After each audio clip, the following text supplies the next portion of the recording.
Hello, everybody. My name is Starcub, and today I am introducing and starting a new series known as Survive Everything. And for this first episode, we will be discussing the best ways to survive zombies. So let's just get started. So, before we talk about how to survive zombies, I think we need to know what the stats are. Let's go over stats. So, their strength is mid, their speed is super low, their durability is high, and their MP is low. Their intelligence is also low, and their hostility is super high, and they are not tameable creatures. Next, I have calculated a survival rate, which I have determined is 45%. I will go over my formula for calculating this at a future date, maybe in like a sub episode or something. But anyway, let's move on. Chapter 2 Biology. So, the type of creature the zombies are in is an undead. They only have one weak point, which is the brain.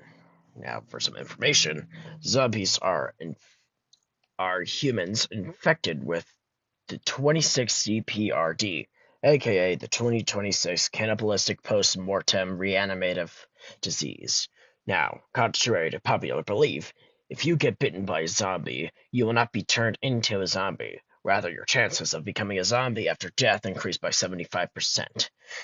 Note, you can only become a zombie after death as well, so you don't have to worry about transforming into one right after getting infected by the virus. Also, the virus gives the host minor magic abilities, but it's not enough to do anything to you. It just gives the virus the ability to control the body.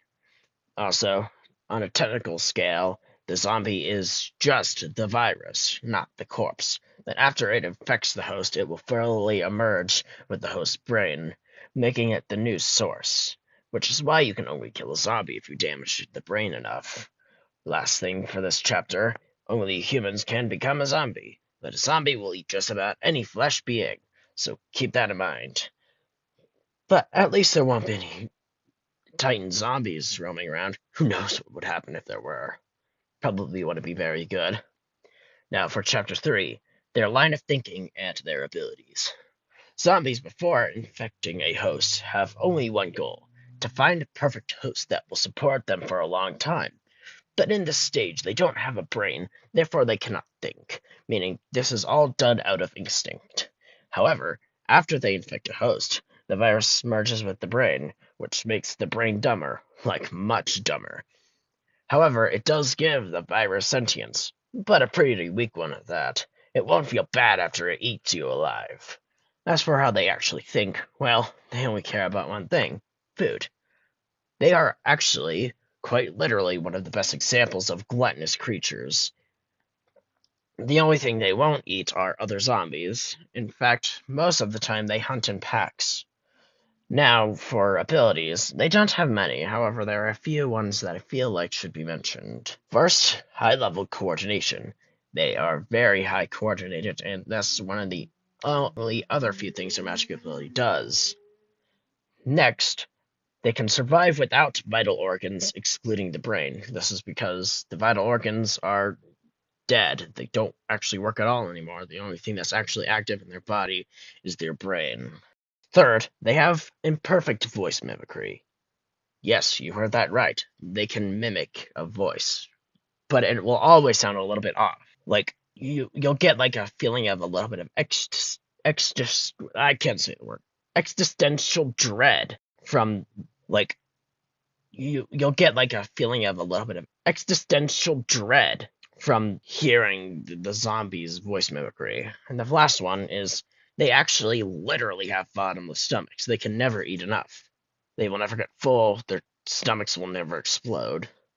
They will just keep eating until they either are killed or they fully rot, and the virus will have to find a new host. Chapter 4. Some do's and don'ts. So, do, try to run if possible. Attack only with high strength, low noise weapons. They can hear very well, so you don't want to use a gun or anything. Attack only the head, specifically the parts with the brain. Again, that's because attacking them anywhere else will practically do nothing. Now some don't. Use guns. Fight if they are in a large pack. Listen to voices that sound slightly different or a bit off. The last one is don't panic, even if you are bit. Because again, you will not turn into a zombie until after you die. So, you don't need to worry about that. Chapter 5. My final and best strategy. Now, after putting all these together, I concur the best strategy actually is two strategies, depending on the situation. If you have weapons, specifically sharp ones, and there are only around 1 to 5 zombies, you should attack the zombies using the weapons. The first thing you should do is decapitate the zombies. They will not It will not kill them. However, it will sever its connection to the body, making it completely immobile. And no, zombies do not regenerate. Next, stab the area of the head that houses the brain. If you don't have any sharp weapons, or if they are in a huge pack, your best bet is to simply run or flee. If you have a car, a motorcycle, or a bike, those are better. But it's not a big problem if you don't have one of them. You can just run. So anyway, these are the best ways to survive a zombie attack. If you find this info useful, or you simply enjoyed the video, please like and subscribe. Maybe turn on notifications and leave a comment. That is all for today's episode, and goodbye.